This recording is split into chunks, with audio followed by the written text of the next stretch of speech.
I just couldn't think of anyone else that would be the Bob Harris I had in mind. So it was scary because I didn't want to make the movie if he wasn't going to do it. So, and I really wanted to make the movie.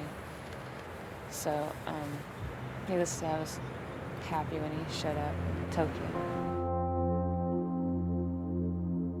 The bilingual challenge of working in Tokyo was significant.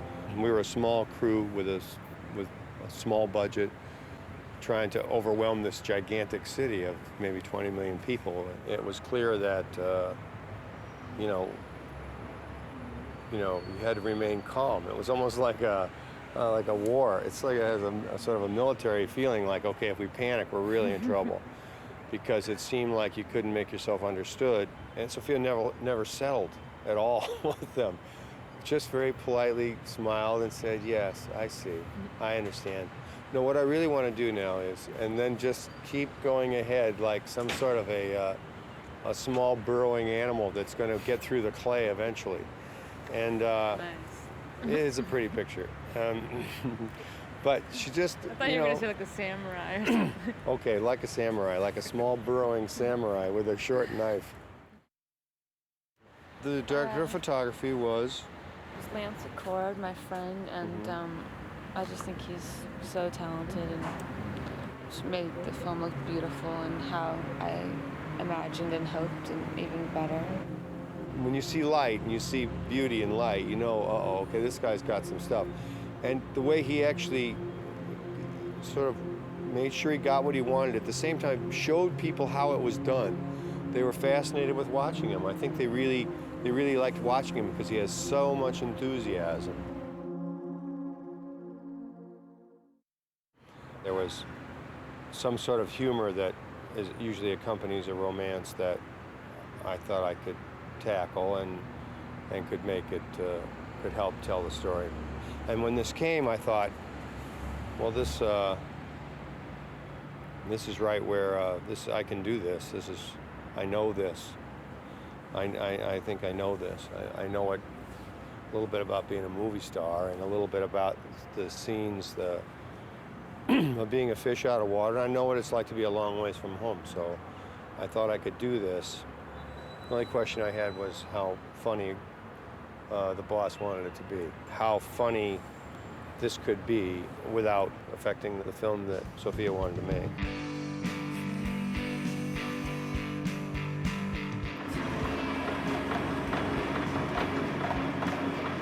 Help!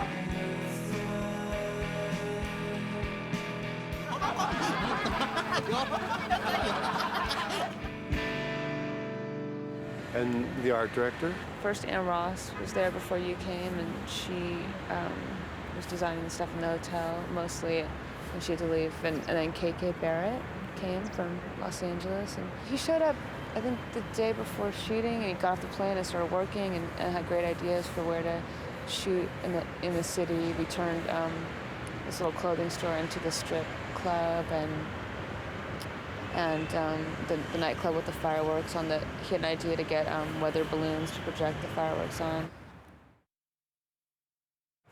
And Bill did learn some Japanese that he shared with us and kept things lively. Do you remember your phrases still? My what? Do you still remember your phrases? I have a couple of, I had this book which I'd had in my library for maybe 10 or 12 years called Making Out in Japanese, and it's extremely helpful. And I would take it with me to dinner. I would take it with me to dinner wherever I'd go, and I saw you carrying that around. And I would just, wherever I went, I had this thing, and it was full of all kinds of phrases that like a college kid on his first trip to the Orient would have, and it had some helpful things, but more specifically, it had some magnificent things for this type of individual, including, do you have a curfew? And things like that. And I would ask this of elder, waitresses in restaurants, do you have a curfew in Japanese? And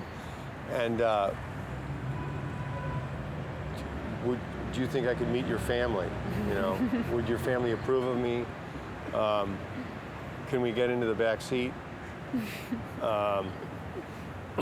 You talking to me? Needless to say, he was a fun person to be in Tokyo with. Are you talking to me?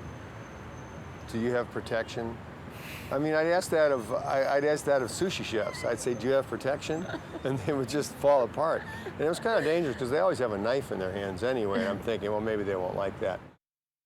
Nancy Steiner was our costume designer, and it was funny when you showed up. I talked to Nancy, and she had come up with the look for Bob Harris, and then Bill showed up, and we had never talked about it, and he had brought some clothes, and they were all exactly the same, like the same color Really scheme, spooky. and they were. I'm stuck. Does it get easier? No. Yes. It gets easier. Oh, yeah? Look at you. Thanks. I think it's really a key scene in the film. I think that's when most movie watchers decide that they like the film. Because there's a romantic encounter structure that we're all familiar with, and usually it gets to a point where the writing is not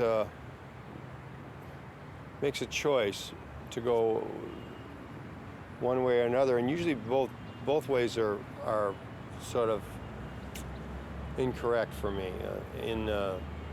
They're almost not true in a way.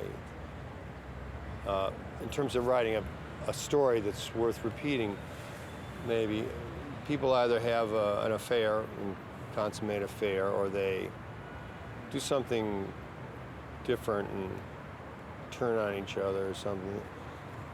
This was, and when you get to a point where you have the possibility to consummate affair, usually people will belittle their other life. You know, they will say it's less important to them and less meaningful and less successful. So to justify to themselves and to the other person that what choice they're going to make is going to be okay. And that was the tricky part about shooting the scene, was it sort of wasn't clear yet how we were going to get that across. And it took a while to figure it out, and it was a tough night, and we did a little walking up and down the halls, and made something that's made a scene that I'm very proud of. It's one of the nicest scenes I've ever made. In the makeup department? And Morag Ross was our hero. She did the hair and makeup for Bill, Scarlett, and Giovanni, all the actors, all the makeup and all the hair, one person, and she was running all over. And I thought she made you look very handsome, and she made Scarlett look beautiful. And then Richard Beggs, the sound designer, who's a real artist. I love the moment when after you bring Scarlett home and you're carrying her down the hall, and that My Bloody Valentine song was playing in the taxi, and then in the hallway he muffles it so it's just like it's ringing in your ear, and it's just like the residue of a song. Do you remember that moment? Which I love working with Richard Beggs. And then our fabulous producer Ross Katz, who kept it all together. And it was a hard shoot, and you made it all happen. Sofia C. Coppola. This is Sofia C. Coppola. She wrote and directed Lost in Translation, which is my favorite movie that I've been in. Oh, that's nice.